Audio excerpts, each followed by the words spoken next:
بسم اللہ الرحمن الرحیم۔ مرد ہمیشہ یہ چاہتا ہے کہ وہ عورت کی زندگی کا پہلا مرد ہو، جبکہ عورت ہمیشہ یہ چاہتی ہے کہ وہ مرد کی زندگی کی آخری عورت ہو۔ مرد چاہے کتنا ہی ہوشیار اور چالاک ہو، عورت کا کھیل اس کے لیے ہمیشہ حقیقت بنا رہتا ہے۔ اپنے خاوند سے ڈرنے والی سہمی ہوئی کمزور عورت اس کی تابعداری اور عبادت تو کر سکتی ہے، لیکن اس سے محبت نہیں کر سکتی۔ اگر دونوں میں سے کسی ایک کے دل میں بھی کھوٹ ہو تو بے شک کعبے سے لپٹ کر مانگو یا تہجد کے سجدوں میں محبت نہیں ملتی۔ جو مرد اپنے سے جڑی عورت کی عزت ہی نہ کروا سکے، ایسے مردوں کو فہرست میں رکھنا بھی جرم ہے۔ عورت کی پردہ کی مثال کیلے کے چھلکے کی طرح ہوتی ہے۔ جب چھلکا اتار کر کوئی فروخت کرنا چاہے تو کوئی نہیں خریدے گا، کیونکہ اس پر مکھیاں بیٹھی ہیں۔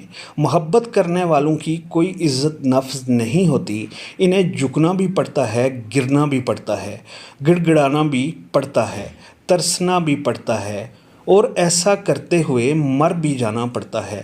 لوگوں کو صرف سننے کا قاعدہ سکھایا جائے، سوچنے کا قاعدہ کبھی نہ سکھایا جائے۔ کہتے ہیں سوچنے سے لوگ فرمانبردار نہیں رہتے۔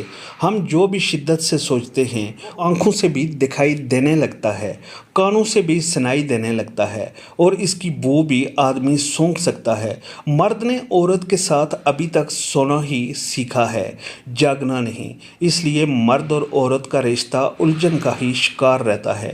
عشق ایک وہ بیماری ہے جس سے انسان تندرست بھی ہو سکتا ہے، لیکن یاد وہ نیم حکیم ہے جس کی ہر پڑیا آپ کے مستقبل کی جان خطرے میں ڈالتی جاتی ہے۔ ہر کسی کو اپنی غلطی چھوٹی معلوم ہوتی ہے اور دوسرے کی دی ہوئی سزا بڑی لگتی ہے۔ ہم ایک ایسا معاشرے میں رہتے ہیں جہاں مرد ایک غسل کر کے پاک ہو جاتا ہے، جبکہ عورت اپنی پاکی ثابت کرنے کے لیے پوری زندگی لٹا دیتی ہے۔ محبت کرے اور نکاح نہ کرے اور مجبوری کا بہانہ بنا کر ساتھ چھوڑے، چاہے مرد ہو یا عورت، یقین مانیے وہ انسان دنیا کا سب سے گھٹیا انسان ہوتا ہے۔ مرد دوسری عورت کے چکر میں مجبوری کا بہانہ بناتا ہے۔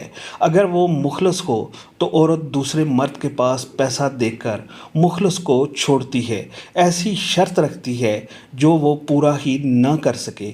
میری یہ باتیں کافی لوگوں کو چبھتی ہیں، پر یہ کڑوی حقیقتیں ہیں۔ یقین مانیے کسی کو کوئی بھی مجبوری نہیں ہوتی، یہ سب بہانے ہوتے ہیں۔ یہ نہیں مان رہا، وہ نہیں مان رہا، یہ ہوگا تو وہ ہوگا۔ جس نے آپ سے دل سے نبھانی ہے وہ ہر طرح حاضر رہے گا۔